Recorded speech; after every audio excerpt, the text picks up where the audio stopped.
My dear class 12th के प्यारे प्यारे बच्चों, welcome to your favourite channel of Guru Nanak academy and passion tutorials में आप सभी का स्वागत करता हूं तहे दिल से।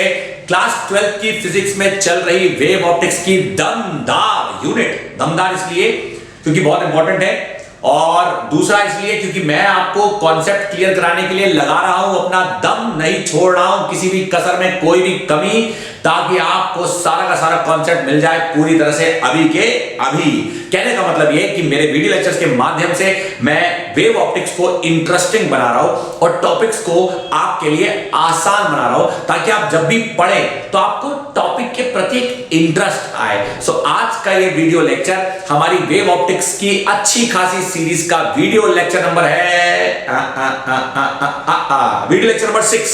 यानी इससे पहले मैं दे चुका हूं आपको 5 वीडियो लेक्चर और आज का वीडियो लेक्चर में मैं कुछ नया नहीं पढ़ाने जा रहा, मैं वही चीज कंटिन्यू करने जा रहा हूं जो वीडियो लेक्चर नंबर 5 में चल रही थी। एक बच्चा बोला सर आपने वीडियो लेक्चर नंबर 5 में भी यही कहा था। हाँ, तो कंटिन्यू तो मैंने वीडियो लेक्चर नंबर 5 में भी वही किया था जो मैंने वीडियो लेक्चर नंबर 4 में कहा था। इसका मतलब कि टॉपिक इतना इंपॉर्टेंट है कि मैं चाहकर भी उसे एक बार लंबा सा वीडियो लेक्चर बनाकर बोरिंग बनाने की बजाय 3 पार्ट्स में टॉपिक वाइज टॉपिक आपको पढ़ाकर इंटरेस्टिंग बना रहा हूं और आपके लिए आसान बना रहा हूं। तो चलिए शुरू करते हैं आज का वीडियो लेक्चर। हम क्या पढ़ने जा रहे हैं ये जानने से पहले हमें यह जानना है कि हम क्या पढ़ चुके हैं।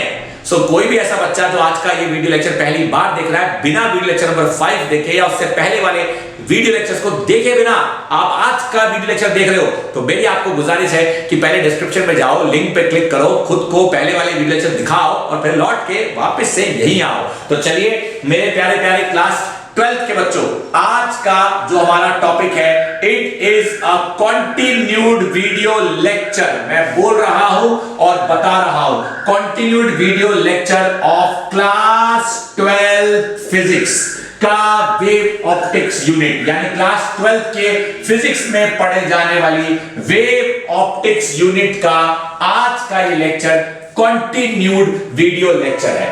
जानना यह है कि हम इस लेक्चर में पढ़ेंगे क्या। भाई आप ही ने तो कहा कि कंटिन्यूड वीडियो लेक्चर है, इसका मतलब कि इसके बारे में एक्चुअली में आगे बढ़ने से पहले क्यों ना हम वो भी जान लें जिस चीज का ये कंटिन्यूएशन है। बिल्कुल सही। सो आज का एक कंटिन्यूड वीडियो लेक्चर है ऑफ क्लास 12 फिजिक्स का वेव ऑप्टिक्स। आपको बता दूं कि हम क्या कंटिन्यू चल रहे हैं और हमारा टॉपिक क्या चल रहा है। हमारा टॉपिक जो चल रहा था या जो चल रहा है वो है condition of constructive and destructive interference. आज हम इस कंडीशन को पूरी तरह से खत्म कर देंगे। एक बच्चे ने कहा क्यों सर, ये तो आपने लास्ट क्लास में बताया था कि कंडीशन क्या होती है कंस्ट्रक्टिव और डिस्ट्रक्टिव इंटरफेरेंस की, तो आप ऐसा क्यों कह रहे हो कि आज हम पूरी तरह से खत्म कर देंगे, क्या कुछ बच गया है? तो पहले जान लो कि लास्ट क्लास में क्या बताया था। आइए मैं आपको बता रहा हूं, सुनेंगे। हम जान चुके हैं कि if two light waves, I repeat my sentence, if two light waves having displacement as follows, पहली wave y1 is equal to a sin omega t and दूसरी y2 is equal to b sin omega t plus phi interfere with each other,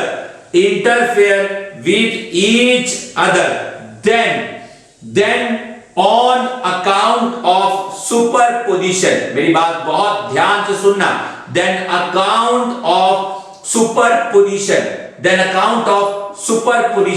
net displacement comes out to be,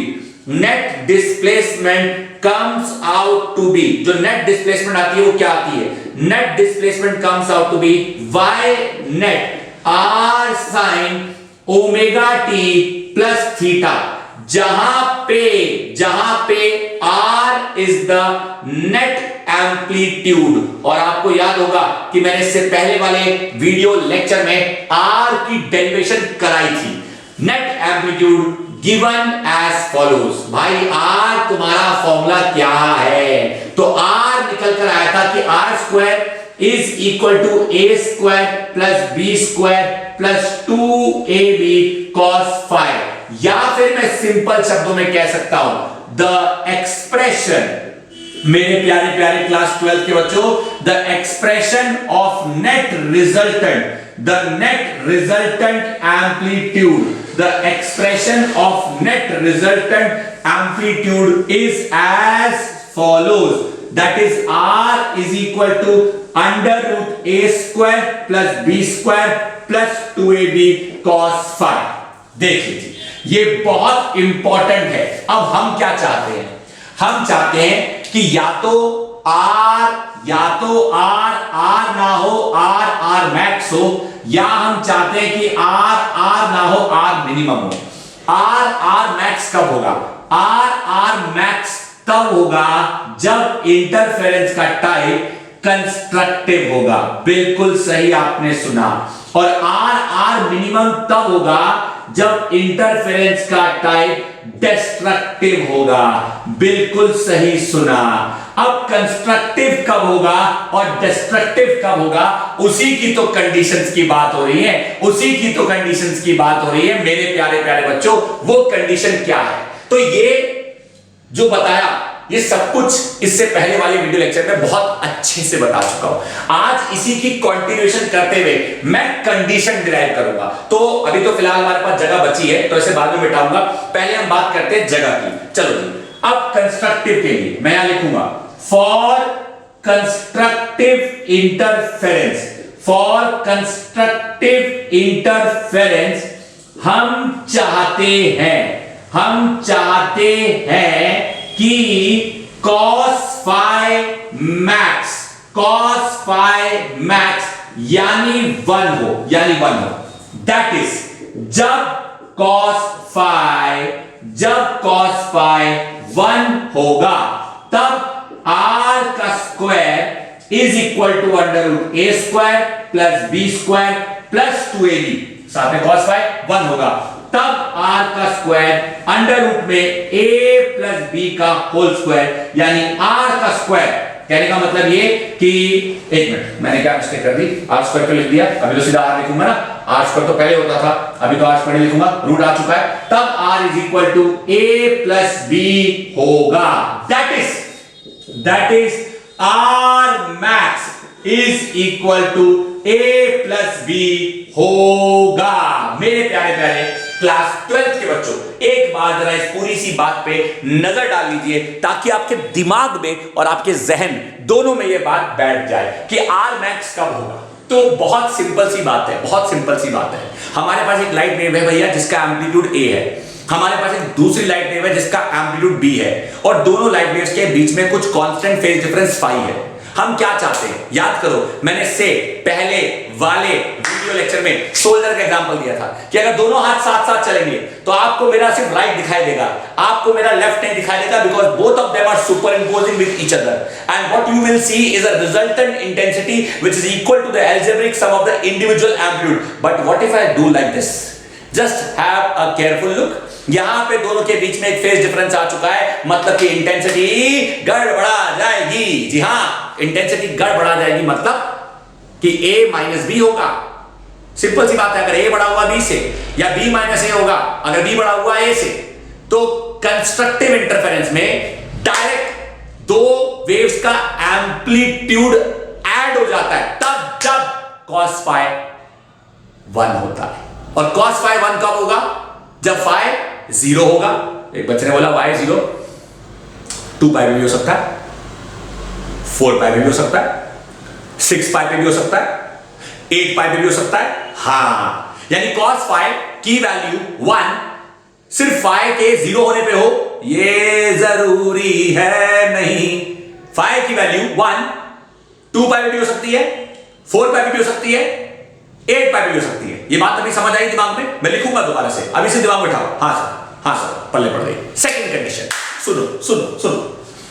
अभी मैंने बात करी cos phi के max होने की, अगर मैं बात करता हूं cos phi के मिनिमम होने की, मतलब मैक्स अगर +1 है तो मिनिमम आप मान के चलिए -1 होगा। एक बच्चे ने बोला मिनिमम -1 कैसे, 0 भी तो हो सकता है। अबे 0 से कम तो -1 है, यस और no.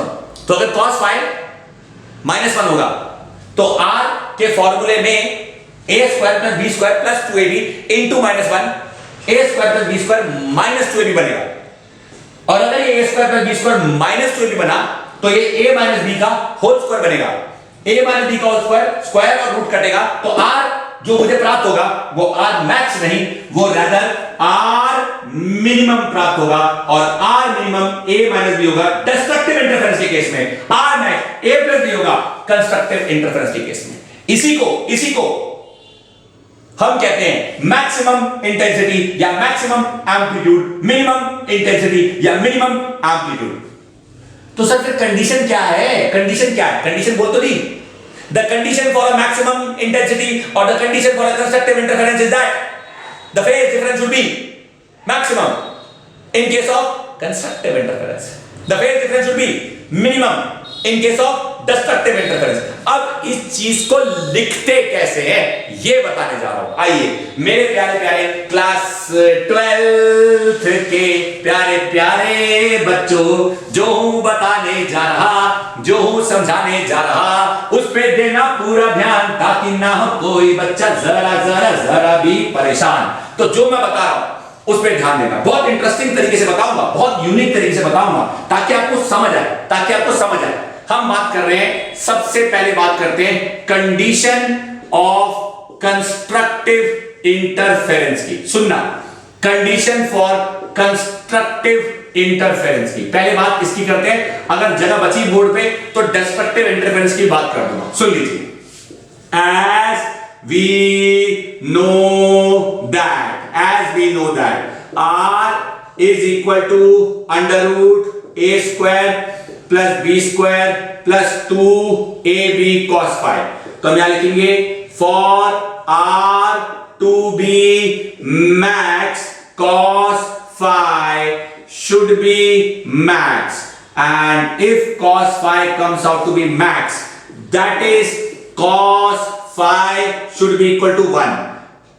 This is possible. I repeat my sentence. This is possible when phi is 0 degree, when phi is 2 pi, 4 pi, ... This means भाई तुम phi तो जो भी है, phi should be n, यानी integral multiple of 2 pi, integral multiple of 2 pi, जहां पे n 0 भी हो सकता है, n 1 भी हो सकता है, n 2 भी हो सकता है ... मेरे प्यारे प्यारे क्लास 12 के बच्चों, यानी मैं सुन लीजिए, मैं यहां पे लिख रहा हूं for cos phi to be 1, phi should be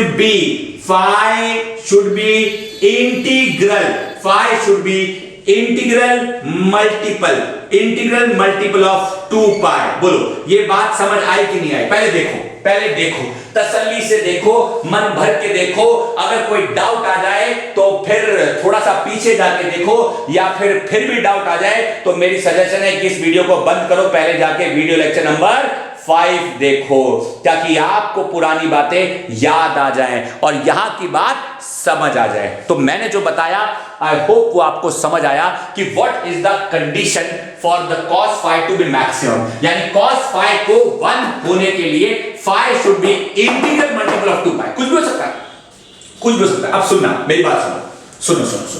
देखो, अगर मैं कहता हूं कि ये पॉइंट A है, पॉइंट A से एक वेव की शुरुआत हुई, क्रेस्ट, ट्रफ और क्रेस्ट और ट्रफ, और इसी के ठीक पैरेलल एक क्रेस्ट और एक ट्रफ, इनकी शुरुआत हुई। जस्ट हैव अ लुक, अगर ये पहली वेव है और ये दूसरी वेव है, तो मेरा आपसे सवाल what is the path length या what is the path difference between both the waves, मतलब दोनों के द्वारा कवर किए गए पाथ में कितना फर्क है। एक बच्चे ने कहा यार साफ पता चल रहा है, पहली वेव को अगर आप ध्यान से देखो तो पहली वेव ने यहां से यहां लैम्डा कवर किया और यहां से यहां लैम्डा कवर किया, तो इसका पाथ 2 लैम्डा, लेकिन इसका सिर्फ lambda. That is path difference, that is path difference is equal to lambda. यहां साफ दिख रहा है। एक बच्चा कहता है सर हाँ बात तो सही है, लेकिन आपको याद होगा मैंने इससे पहले वाले वीडियो लेक्चर में सिर्फ पाथ डिफरेंस का जिक्र नहीं किया था, मैंने आपको एक चीज और सिखाई थी जिसे हम कहते हैं फेज डिफरेंस। अब मेरा सवाल कि इन दोनों में कितना फेज डिफरेंस, तो भाई 2 pi is corresponding to 4 times of 2 lambda is corresponding to 4 pi. क्यों? क्योंकि एक लैम्डा 2 पाई के बराबर होता है, मतलब वन वेवलेंथ 360 डिग्री होती है, वन वेवलेंथ 360 डिग्री होती है। ये एक 360 डिग्री है, ये एक 360 डिग्री है, तो दो 360 डिग्री में से एक 360 डिग्री लगाएंगे तो मुझे फेज डिफरेंस मिल जाएगा, यानी phase difference comes out to be 2 pi. बोलो कोई डाउट किसी बच्चे को? कोई डाउट? अब मेरा सवाल, मैंने जानबूझ के 2 वेव्स बनाई, दोनों के बीच में लैम्डा का फर्क दिखाया और दोनों के बीच में 360 डिग्री का फर्क दिखाया। मेरा अगला सवाल, कोई गारंटी है क्या 2 वेव्स के बीच में हमेशा 360 डिग्री का फर्क हो? क्या कोई गारंटी है? ज्यादा भी हो सकता है, कम भी हो सकता है। मतलब कि अगर सपोज करो ये दोनों साथ जा रही हैं तो फेज डिफरेंस 0 है। अभी देखो, अभी फेज डिफरेंस अच्छा खासा बड़ा है, अभी फेज डिफरेंस कम हो गया और कम हो गया, बराबर आ गया। फेज डिफरेंस बढ़ गया, फेज डिफरेंस कम हो गया, अबे फेज डिफरेंस कुछ भी हो सकता है। So let some unknown phase difference be 5। चल मान लेते let some unknown phase difference between 2 waves be 5। ये वही 5 है जो यहां लिखा है, मतलब फेज तो 5 तो कुछ भी हो सकता है यार, मतलब 5 कुछ भी हो सकता है। हमने तो एक शर्त रखी है, क्या जरूरी है, क्या गारंटी है कि 5 हमेशा यही हो? क्या कोई गारंटी है? 5 कुछ भी हो सकता है भाई, 0 degree, 20 degree, 30 degree, 40 degree, 50 degree, 60 degree, कुछ भी हो सकता है। यहां बस एक केस लिया गया है कि अगर 5 360 डिग्री हुआ तो उसका पाथ डिफरेंस लैम्डा होगा। अब मैं जो बात बताने जा रहा हूं बात सुनना। क्या मैं कह सकता हूं 2 पाई फेज का कॉरस्पॉन्डिंग 2 पाई फेज डिफरेंस का कॉरस्पॉन्डिंग पाथ लेंथ लैम्डा है, इस फेज डिफरेंस का लैम्डा है। तो unit phase difference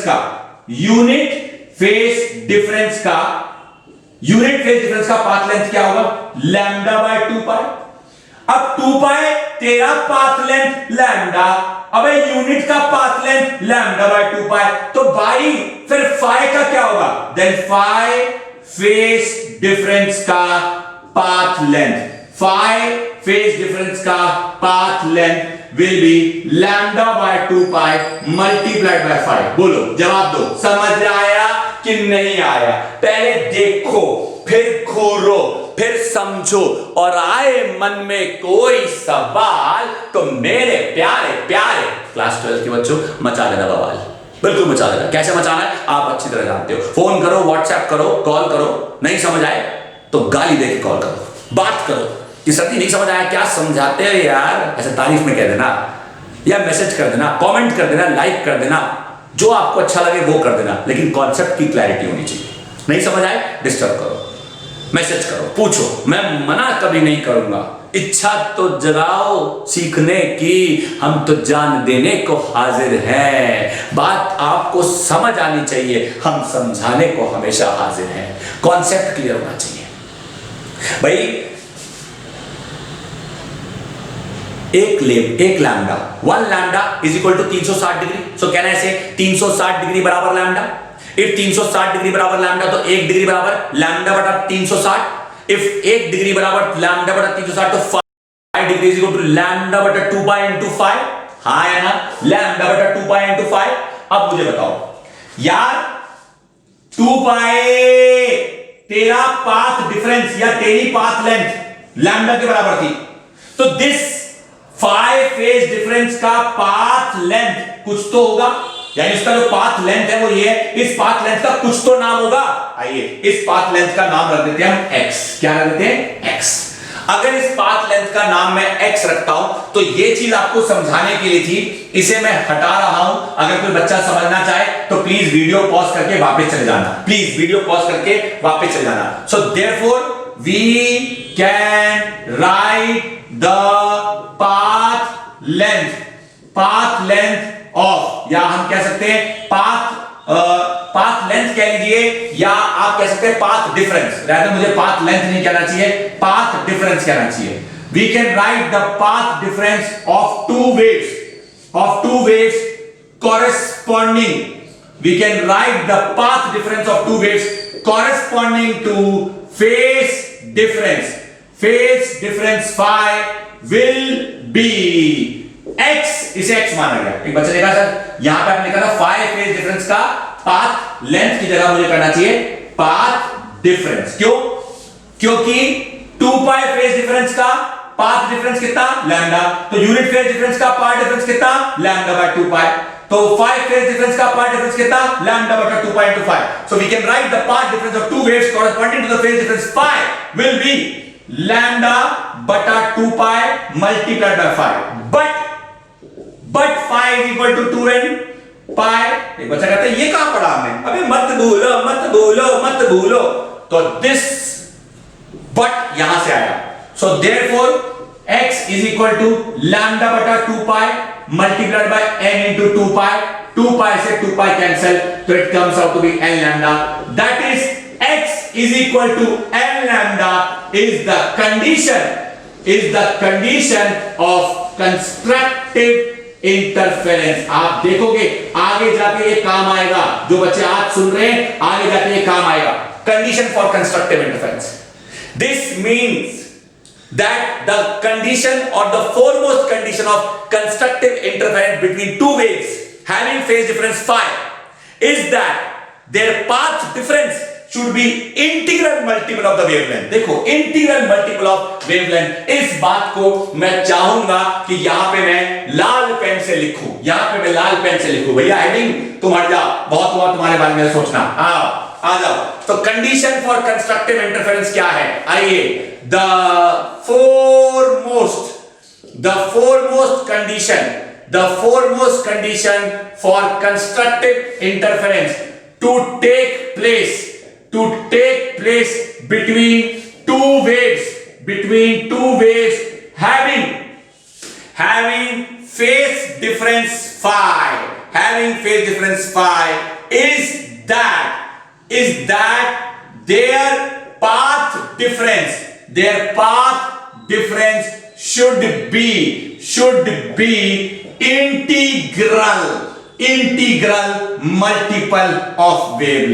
integral multiple of wavelength, that is x should be equal to n lambda। मेरे प्यारे क्लास 12th के बच्चों देख लीजिए, मैं कहता हूं घूर लीजिए, आपके मन में है कोई सवाल तो मेरे प्यारे बच्चों पूछ लीजिए। This is something very important that I wanted to teach you, that I wanted you to keep in your mind, ताकि घुस जाए बातें आपके ब्रेन में, ना जाए आपका करियर ड्रेन में। याद रखो, आपको बातें समझ आए चाहे सूरज की रोशनी या फिर बरसती हुई रेन में, बातें समझ आनी चाहिए, कॉन्सेप्ट की क्लैरिटी होनी चाहिए क्लास 12 के प्यारे बच्चों कि what is the prime condition for constructive interference to take place.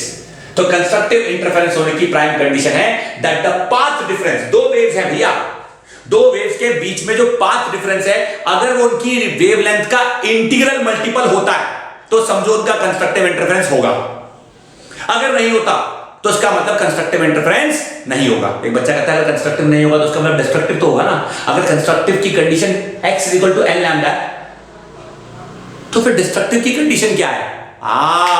बताता हूं कि डिस्ट्रक्टिव की कंडीशन क्या है। चलिए इसे मिटाता हूं और डिस्ट्रक्टिव की कंडीशन बताता हूं।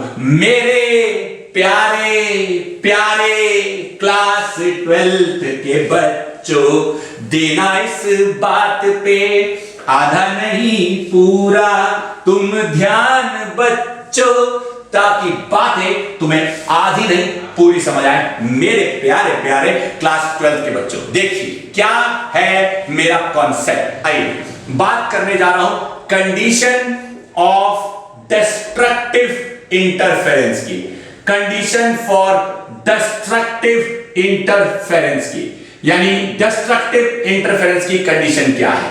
आइए भाई, R is equal to under root में a square plus b square plus 2ab cos phi.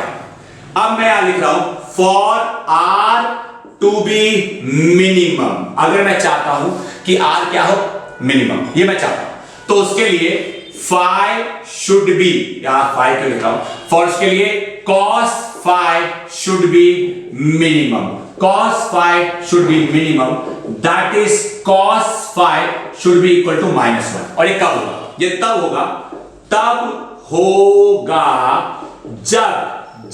जब phi is equal to pi, 3 pi, 5 pi dot dot होगा।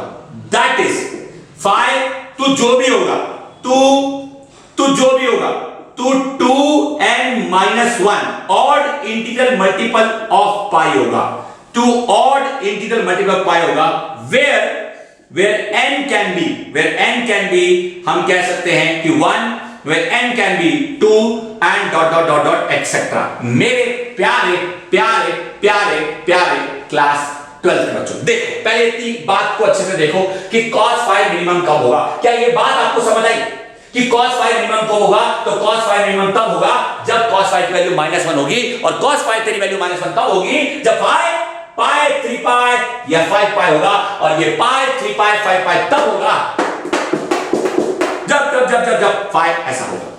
ठीक है भाई, मान जाते हैं।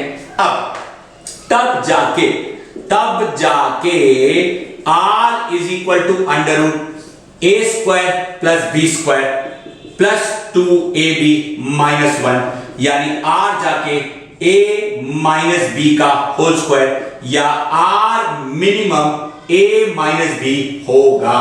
मेरे प्यारे प्यारे क्लास 12 के बच्चों, बातें समझ आनी चाहिए, कॉन्सेप्ट क्या होना चाहिए। चलो सर, मान गए।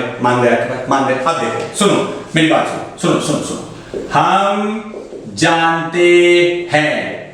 जानते हैं कि 2 पाई फेस डिफरेंस के कॉरस्पॉन्डिंग लैम्डा पाथ डिफरेंस है, यानी जब पाथ डिफरेंस लैम्डा होता है तो समझो फेस डिफरेंस 2 पाई है।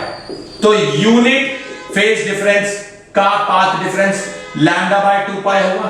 सो देयरफॉर फाई फेस डिफरेंस के कॉरस्पॉन्डिंग पाथ डिफरेंस जो होगा वो लैम्डा बटा 2 पाई इंटू 5 होगा। अब इसका कुछ तो नाम होना चाहिए ना, let this be x। So therefore let x be the path difference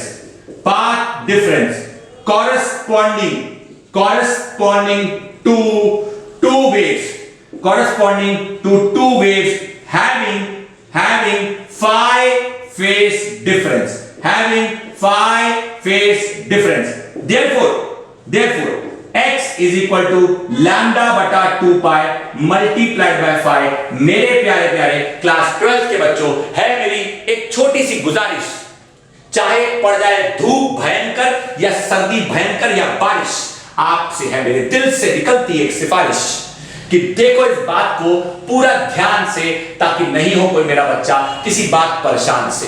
आपको समझ आना चाहिए, अगर x लैम्डा बटा 2 pi into 5 but phi is equal to 2n-1 of pi, put करो। Therefore x is equal to lambda बटा 2 pi multiplied by 2n-1 by 2n-1 times of pi। pi तो cut जा, तो x is equal to 2n-1 odd integral multiple of half the wavelength। खुर्रो odd odd integral multiple of half the wavelength. घूरो अच्छे से, कच्चे से नहीं, पक्के से, अच्छे से, पूरा मन लगा के। Therefore, हम कह सकते हैं, यानी सिंपल शब्दों में बोल सकता हूं, इस बात का साफ साफ मतलब यह निकलता है, that is condition for destructive interference is that कि टू इंटरफेरिंग वेव्स का path difference should be odd integral. देखो odd integral multiple of half the wavelength. ये कंडीशन डिराइव करने को आती है एग्जाम में, और जब ये कंडीशन एग्जाम में डिराइव करने को आती है तो पूरे 5 मार्क्स में आती है। जी हां, एक बच्चा कहता है सर ये वाली या इससे पहले वाली? एक्चुअली में इससे पहले वाली, और उसमें ये है जुड़दानी, मतलब कि this has to be continued from that part जो मैंने इससे पहले वाले वीडियो लेक्चर में कराया था। मतलब जो पहले वाले वीडियो लेक्चर में, इससे पहले वाले वीडियो लेक्चर में जो मैंने कंडीशन डिराइव करी थी ना, वो मैंने यहां रोक दी थी, लेकिन उसके आगे ये वाला हिस्सा भी आपको एग्जाम में करके दिखाना होता है। प्यारे क्लास 12th के बच्चों बातें समझ आनी चाहिए यार। कॉन्सेप्ट कराने का हूं मैं लालची, क्लैरिटी ही मैं चाहता हूं पूरी तरह से आपको समझ आनी चाहिए। वही मैं चाहता हूं कि आपको कॉन्सेप्ट की क्लैरिटी पूरी मिलनी चाहिए, और उसी लालच के चलते मैं आपको ये बातें बता रहा हूं कि पहली कंडीशन कंस्ट्रक्टिव इंटरफेरेंस की हमने निकाल ली। सिंपल शब्दों में कह सकते हैं, the condition for constructive interference is that the path difference, दो वेव्स के बीच का जो पाथ डिफरेंस है वो उनकी वेवलेंथ का इंटीग्रल मल्टीपल होना चाहिए। और डिस्ट्रक्टिव इंटरफेरेंस की कंडीशन ये है कि दो वेव्स का पाथ डिफरेंस उनकी वेवलेंथ के हाफ का ऑड इंटीग्रल मल्टीपल होना चाहिए। आई होप मेरे प्यारे बच्चों को यह बात समझ आई। एक बच्चा कहता है सर समझ तो सब कुछ आ रहा है, सब अच्छा से समझ आ रहा है, लेकिन फिर भी मन में है थोड़ा सा मलाल। क्या आप क्लियर कर दोगे हमारी बातों का या मन में उठने वाला कोई भी सवाल? बेफिक्र रहो यार, मुझे बीमारी है, मैं जब भी नया टॉपिक कराता हूं पुराना जरूर रिवाइज कराता हूं। मतलब यह कि आज के वीडियो लेक्चर को यहीं समाप्त करेंगे, क्योंकि ये टॉपिक यहीं खत्म हो चुका है। अब मैं आपको इसके बेसिस का कंक्लूजन कि भाई ये सब कुछ क्यों पढ़ाया, इससे क्या कंक्लूजन आया, वो हमें बताओ ताकि हम आगे बढ़े। अगला video lecture is going to be a numerical video lecture, numericals based on the conclusion of whatever we have done so far. यानी जो हमने आज किया है उसका कंक्लूजन क्या निकलता है, उसका एक वीडियो लेक्चर बहुत जल्द मैं लौट के आऊंगा, और आपको एक वीडियो लेक्चर से न्यूमेरिकल्स की प्रैक्टिस कराऊंगा, और फिर होमवर्क भी दूंगा। ऐसा तो है नहीं कि होमवर्क नहीं दूंगा, प्रैक्टिस भी कराऊंगा उन सभी स्टूडेंट्स को जो मेरे ऑफलाइन लेक्चर्स अटेंड करते हैं या मेरे ऑनलाइन लेक्चर्स अटेंड करते हैं। सो माय डियर क्लास 12 के प्यारे बच्चों, सिंपल सी सजेशन है कि आज के वीडियो लेक्चर को आपने अच्छे से देखा, एक बार किताब खोलिएगा, नोट्स खोलिएगा, चीजों को वेरीफाई कीजिएगा, तब जाके आगे बढ़िएगा। अगर मन में आता है कोई सवाल तो मचा देना बवाल। आपने आज के वीडियो लेक्चर को देखने में अपना कीमती वक्त दिया, उसके लिए मेरी तरफ से आप सभी का तहे दिल से शुक्रिया। अगर अभी तक आप में से किसी बच्चे ने चैनल सब्सक्राइब नहीं किया है या वीडियोस को अपने दोस्तों के साथ शेयर नहीं किया है तो please like, comment, share, subscribe करना ना भूलें। Thank you.